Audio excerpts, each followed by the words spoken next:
Olá pessoal, sejam bem-vindos à resolução da nossa atividade do 6º ano, 3º volume. Essa aula foi sobre pintura renascentista, onde aprendemos algumas técnicas desenvolvidas pelos pintores do Renascimento. Uma delas foi a perspectiva, o uso da ilusão ótica dentro de uma pintura ou de um desenho. Eu lembro quando eu era criança, eu olhava para alguma paisagem e percebia como as árvores eram super pequenininhas na distância e quanto mais perto, maiores elas ficavam.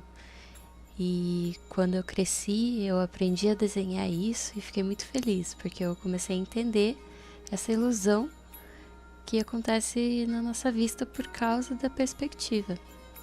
E aí, vocês conseguiram fazer a atividade da página 15? Eu pedi para que vocês traçassem as linhas imaginárias da obra Última Ceia, de Leonardo da Vinci. Dentro dessa obra, vocês conseguiram achar o ponto de fuga? Vou dar uma dica. Se vocês traçarem uma linha na parte de cima das portas laterais do quadro, elas vão converger até um ponto. Vamos chamar este ponto de nosso ponto de fuga. Uma obra de arte pode ter muitos pontos de fuga. Quanto mais pontos de fuga tiver, mais distorcido vai ficar o desenho. É possível até desenhar uma visão de olho de peixe usando essa técnica de ponto de fuga. Mas, por agora, vamos trabalhar apenas com um único ponto.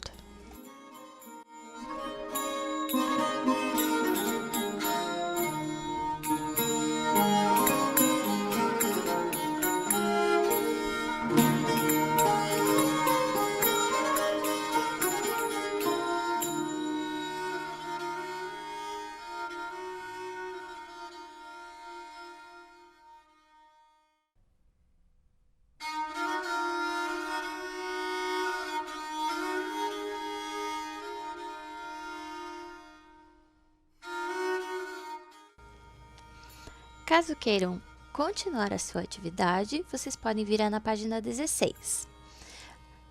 Nessa atividade vai pedir para você fazer uma paisagem, mas eu vou pedir para que vocês façam algum cômodo da sua casa.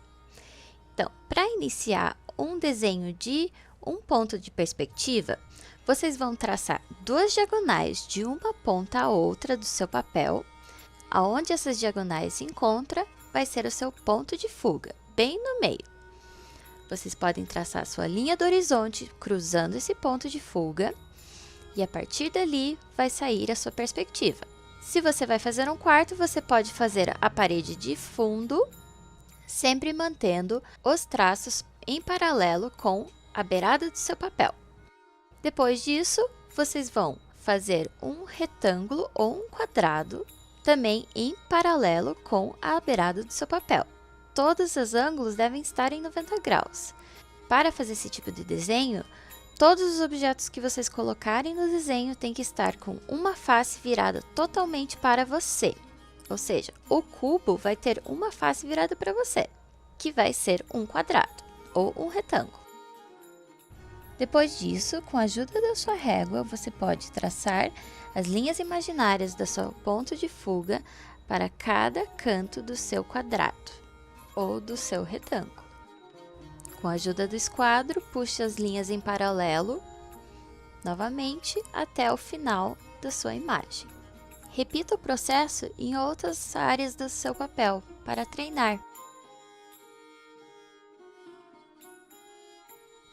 E assim, eu representei um quarto com teto, paredes laterais, chão e parede de fundo. Use sua criatividade para representar o espaço que você vê em sua volta. Até a próxima aula!